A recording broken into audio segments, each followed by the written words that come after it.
ওকে, white বোর্ডে welcome. একটা common প্রশ্ন যেটা আমি প্রায় সবসময় সবার কাছ থেকে পাই সেটা হলো, আহ, আমি অনলাইনে কিছু করতে চাই, কি করব? আমি অনলাইনে ইনকাম করতে চাই, কি করব?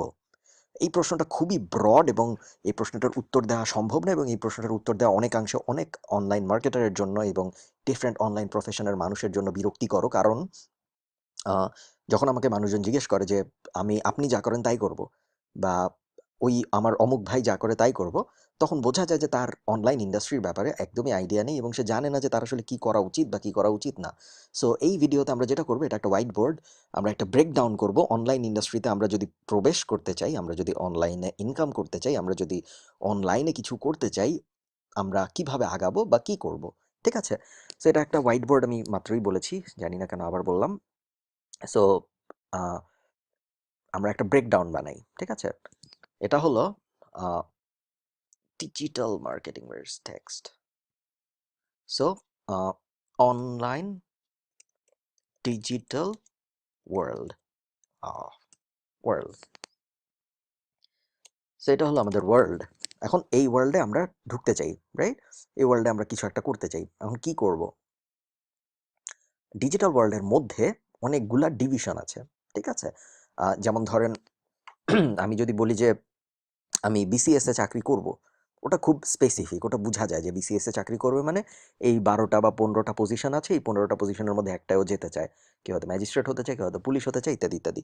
বাট আমরা যখন ডিজিটাল ওয়ার্ল্ডে বা অনলাইন ওয়ার্ল্ডে যাব, তখন 12টা না, 1200 বা 50,000-এর মতো ডিভিশন আছে।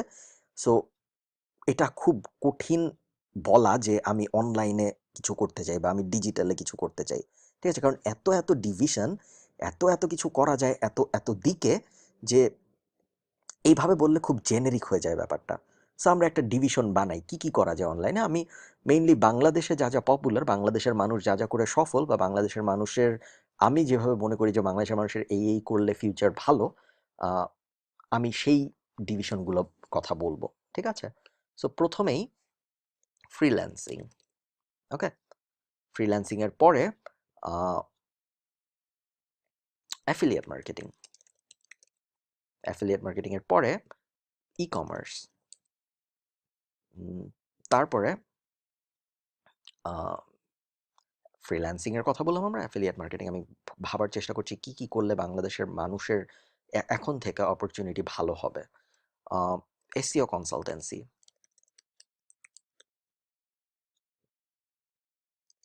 Social media marketing. হ্যাঁ, এই মোটামুটি। আরেকটা আমরা বলতে পারি ভিডিও। দেখেছেন কত সুন্দর এক লাইনে আমি লিখেছি সব, কোনো লাইন উঁচু নিচু হয়নি, যদিও ডট দেওয়া ছিল। সো আমরা যদি ডিজিটাল ওয়ার্ল্ডকে ভাগ করি, ডিজিটাল ওয়ার্ল্ডকে চাইলে 50 ভাগেও ভাগ করা যায়, বাট আমরা এই 6টা ভাগ নেব, ঠিক আছে? কারণ এই 6টা ভাগ যথেষ্ট ব্রড, এবং এই 6টা ভাগের আমার মতে অপরচুনিটি সবচেয়ে বেশি এখন যদি কেউ ডিজিটাল মার্কেটিং শুরু করতে চায়, বা এখন যদি কেউ ডিজিটাল ওয়ার্ল্ডে যেতে চায়, তাদের জন্য। সো আমরা 6টাকে বক্স করে নিই, কারণ বক্স করা থাকলে অনেক ভালো লাগে দেখতে।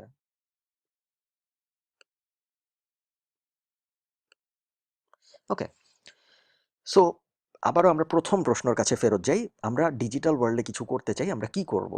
প্রথম কাজ, আমরা এই 6টা ইন্ডাস্ট্রির মধ্যে একটা ইন্ডাস্ট্রি সিলেক্ট করব, ঠিক আছে? সো প্রত্যেকটা ইন্ডাস্ট্রি নিয়ে আমরা কথা বলবো। ধরে নিই আমরা ফ্রিল্যান্সার হব। ওকে, ফ্রিল্যান্সিং শিখবো, ফ্রিল্যান্সার হব। এখন আমরা যদি ফ্রিল্যান্সার হই, তাহলে আমরা কি করব ফ্রিল্যান্সার হয়ে? ফ্রিল্যান্সার হয়ে আমরা অনেক কিছু করতে পারি। যেমন আমরা যদি এখানে সবচেয়ে কমন গুলো লিখি,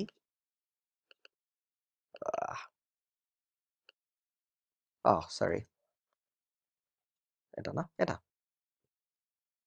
writing, designing, web design, web development, app creation, virtual assistance. Okay, এরকম হাজার হাজার ফ্রিল্যান্সিং লিস্ট আছে, যেগুলো আপনি একজন ফ্রিল্যান্সার হিসেবে এই স্কিলগুলোর যে কোনো একটা শিখে এগুলোর মধ্যে চলে যেতে পারেন। এখন আমি যদি ফ্রিল্যান্সিং লিখে গুগল করি, অথবা আমি যদি freelancing freelance skill list Upwork লিখে গুগল করি, তাহলে আমি দেখতে পারবো আপওয়ার্ক একটা ফ্রিল্যান্স মার্কেট প্লেস, আপনারা জানেন। আপওয়ার্কে কি কি স্কিলের উপর বেস করে মানুষ কাজ পায়। সো দেখুন এখানে এটা একটা স্কিলের লিস্ট, তাই না? upwork.com/i/freelancer categories. সো আমরা দেখি তো কি কি লিস্ট আছে। আমরা যদি একটু ভালো মতো তাকাই, ডিজাইনার ক্রিয়েটিভ, আপনি কি ডিজাইন বা ক্রিয়েটিভে কিছু করতে চান, এই জিনিস আছে, যে কোনো একটা শিখে ফেলুন। আরও আছে কিন্তু, সিমোড দিলে আরও পাবো। আপনার সব শিখতে হবে না, আপনার দুইটাও শিখতে হবে না, আপনি শুধু একটা শিখেন। ভয়েস অ্যাক্টর হতে চান, হন। শুধু ফটোশপ শিখতে চান, শিখেন। যে কোনো একটা শিখেন। আমরা কিন্তু ফ্রিল্যান্সিং এই ওয়ার্ল্ডটা নিয়ে কথা বলছি। অথবা আপনি যদি প্রোগ্রামিং অ্যান্ড ডেভেলপমেন্টে যেতে চান, তাহলে আপনি যে কোনো একটা শিখেন এখানকার। ঠিক আছে? আপনি যদি অ্যাডমিন সাপোর্টে যেতে চান, যে কোনো একটা শিখে ফেলুন। রাইটিং ট্রান্সলেশন, যে কোনো একটা, সেম, বুঝতে পারছেন, একই জিনিস বারবার বলার কিছু নেই। সো এই লিস্টটা দেখুন, এই লিস্টটা দেখে আপনি ঠিক করুন। আমি এখানে যে মাত্র 4-5টা লিখেছি, এগুলো সবচেয়ে পপুলার। বাট আপনার যে এগুলোর মধ্যেই থাকতে হবে তা না। ইনফ্যাক্ট আমি এগুলো বাদ দিয়ে দিই। ফ্রিল্যান্সিংয়ের জন্য আপনি এই লিস্টটা দেখবেন। এই লিস্টটা দেখে আপনার কি শিখতে ইচ্ছা করে দেখে, যেটা শিখতে ইচ্ছা করে আগামী 6 মাস শুধু ওটা শিখবেন। 3 মাস শিখে ভাববেন না যে না আমি অন্য কিছু শিখি, এটা মনে হয় ভালো হবে না। একটা জিনিস শিখবেন, সেটা খুব ভালো মতো শিখবেন, তাহলে আপনি ফ্রিল্যান্সিং ওয়ার্ল্ডটা ক্র্যাক করতে পারবেন। ওকে? নেক্সট, এবার আমরা এই পাশে চলে আসি, ভিডিও। সো ভিডিও ওয়ার্ল্ডটা আমরা কিভাবে ক্র্যাক করতে পারি? আমরা ভিডিও ওয়ার্ল্ডের কথা যদি আমরা ভাবি, ভিডিও সবচেয়ে বড় প্লেয়ার কারা? YouTube, Facebook. ঠিক আছে? এই দুইটাই ভিডিওর সবচেয়ে বড় প্লেয়ার। এই দুইটার জন্য আমরা দুইভাবে অ্যাপ্রোচ নিতে পারি। ফেসবুক সামনে ফেসবুক ওয়াচ নামে, আপনারা হয়তো এখনো জানেন না। ফেসবুক ওয়াচ হবে একটা নেটফ্লিক্সের কম্পিটিটর, যারা একদম নিজেদের রিয়েল শো দেখাবে, এবং সেখানে ফেসবুক ওয়াচে আপনি আলাদা সাবস্ক্রাইব করে ডিফারেন্ট শো দেখতে পারবেন, যেগুলো শুধু ফেসবুক ওয়াচের জন্যই বানানো হবে। সো ফেসবুকে যারা এখন আস্তে আস্তে ভিডিও কন্টেন্ট ক্রিয়েশনের দিকে যাচ্ছে, ফেসবুকের জন্য যারা ভিডিও বানাচ্ছে নিজেদের পেজে, ইউনিক ভিডিও, মজার ভিডিও বা ইনফরমেটিভ ভিডিও, তারা ফেসবুক ওয়াচে আর্লি অ্যাক্সেস পাবে, এবং তারা দেখবেন অনেক সহজেই অনেক ইনকাম করতে পারবে ফেসবুক ওয়াচের মাধ্যমে। সো ওটা সামনে আসছে। সো ওটাকে যদি আপনি টার্গেট করতে চান, তাহলে আপনি এখন থেকেই একটা ফেসবুক কমিউনিটি বানান, একটা পেজ বানান। সেই পেজে মজার মজার, বা আপনার মজার হতে হবে তা না, আপনার একটা ক্যাটাগরি সিলেক্ট করতে হবে যে এই ক্যাটাগরির ভিডিও আমি বানাবো। হতে পারে এডুকেশনাল, হতে পারে ফান, হতে পারে ইনফরমেটিভ, হতে পারে নিউজ, যে কোনো কিছু। সেম ইউটিউবের জন্য, ইউটিউব অলরেডি ইন্ডাস্ট্রির বিগ প্লেয়ার। আপনি যদি ইউটিউব থেকে ইনকাম করতে চান, বাংলাদেশের জন্য যদিও ইনকাম খুব কম, 1000 ভিউতে হয়তো $1 বা $2 পাওয়া যায়। আহ, কখনো কখনো আরও কম পাওয়া যায়, বাট হ্যাঁ, 1000 ভিউতে $1 বা $2 হলো ইন্ডাস্ট্রি অ্যাভারেজ, আমি বলবো বাংলাদেশের জন্য। বাইরের জন্য আরও অনেক বেশি। সো যারা ইউটিউবে ভিডিও বানিয়ে ইনকাম করতে চান, তাদের প্রথমেই যেটা ঠিক করতে হবে সেটা হলো, এগেইন ফেসবুকের মতো, আমার ইন্ডাস্ট্রি কি হবে, আমি কি ভিডিও বানাবো। এডুকেশনাল, ইনফরমেটিভ, নিউজ, স্পোর্টস, শুধু গেম অফ থ্রোনস নিয়ে কথাবার্তা, শুধু টিভি শো, যে কোনো নিশে আপনি যেতে পারেন, তবে একটা নিশেই যাবেন এবং সেই নিশে থাকবেন। আমার খুব পছন্দের একটা ইউটিউব ভিডিও ক্রিয়েটর হলো ফিলিপ ডি ফ্র্যাঙ্কো। আপনারা ফিলি ডি লিখে সার্চ দিলে পেয়ে যাবেন। সে যেটা করে, সে প্রতিদিন সেই দিনের ঘটে যাওয়া একটা নিউজ নিয়ে কথা বলে।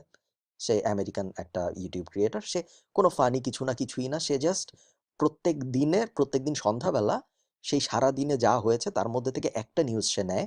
সেই নিউজটা নিয়ে কথা বলে যে আজকে এই হয়েছে, আজকে লস অ্যাঞ্জেলেস, আজকে লাস ভেগাসে এরকম মাস মার্ডার হয়েছে, আমার মতে এটা খুব খারাপ, আমার মতে গান লওয়া উচিত। তার মতামত দেয়, এবং সে মোটামুটি একটা নিউজ নিয়ে কথাবার্তা বলে, 10-15 মিনিটের একটা ভিডিও হয়। তার কোটি কোটি সাবস্ক্রাইবার, এবং সে এখন সবচেয়ে ফেমাস ইউটিউবারদের মধ্যে একজন, সবচেয়ে বড়লোক ইউটিউবারদের মধ্যে একজন। সে কি করেছে, সে কিন্তু ফানি ভিডিও বানানোর চেষ্টা করে নাই। সে কিন্তু আহ, ভাবে নাই যে না আমি এইদিকে কিছু করি, ওইদিকে কিছু করি। সে শুধু নিউজ নিয়ে কথা বলেছে।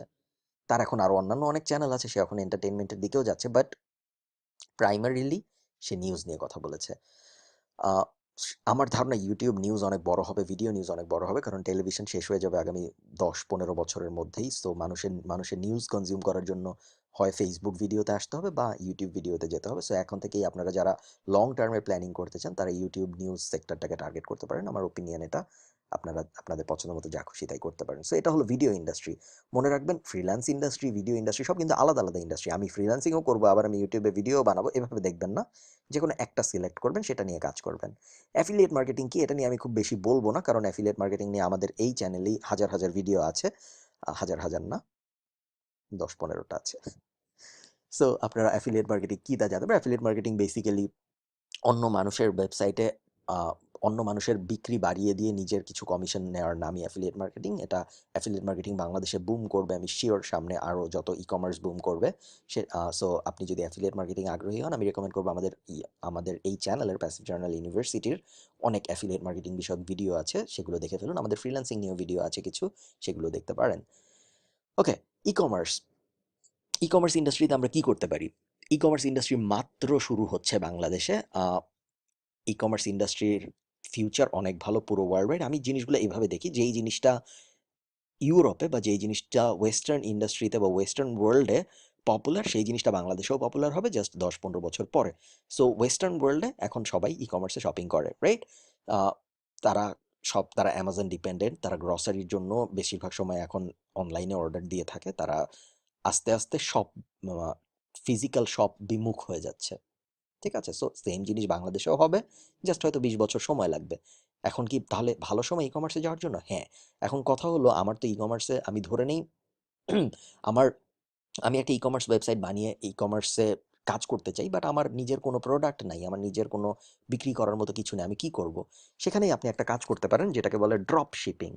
ড্রপ শিপিং মানে হলো আপনার ই কমার্স ওয়েবসাইট থাকবে, কিন্তু আপনার ই কমার্স ওয়েবসাইটে আপনি আপনার জিনিসপত্র বেচবেন না, আপনি অন্য কারো জিনিসপত্র বেচবেন। আমি একটা উদাহরণ দিই, ধরেন আমি একটা ই কমার্স ওয়েবসাইট বানালাম, নাম দিলাম khalidfarhan.com।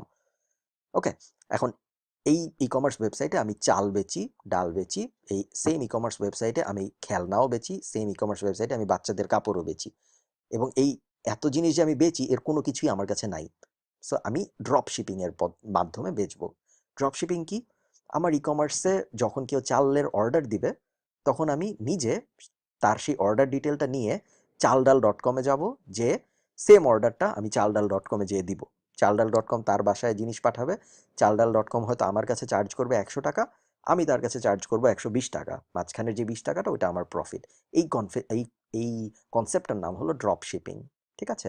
এখন কেন মানুষ ডিরেক্টলি চাল ডালের অর্ডার না করে আমার কাছে, আমার হয়ে 4,000, আমার, আমি এই যে স্কাইপের মেসেজ ধুর সো কেন মানুষ ডাইরেক্ট চাল ডালে না যেয়ে আমার কাছে 120 টাকা দিয়ে অর্ডার করবে, যখন সে চাল ডালে 100 টাকায় পেত? কারণ আমি অনেক ভালো ডিজিটাল মার্কেটার। আমি আমার ই কমার্স khalidfarhan.com এমনভাবে প্রমোট করব যে মানুষ আমার কাছেই আসবে, আমার সার্ভিস ভালো হবে, আমার কাস্টমার কেয়ার ভালো হবে। যেহেতু আমার নিজের প্রোডাক্ট নাই, আমি এটা পুষিয়ে দিব আমার ভালো সার্ভিস দিয়ে, আমার ভালো কাস্টমার কেয়ার দিয়ে, আমার ভালো ওয়েবসাইটের ডিজাইন দিয়ে, আমার ভালো ডিজিটাল মার্কেটিংয়ের স্কিল দিয়ে, তাই না? নেক্সট হলো এসইও কনসালটেন্সি এবং সোশ্যাল মিডিয়া মার্কেটিং।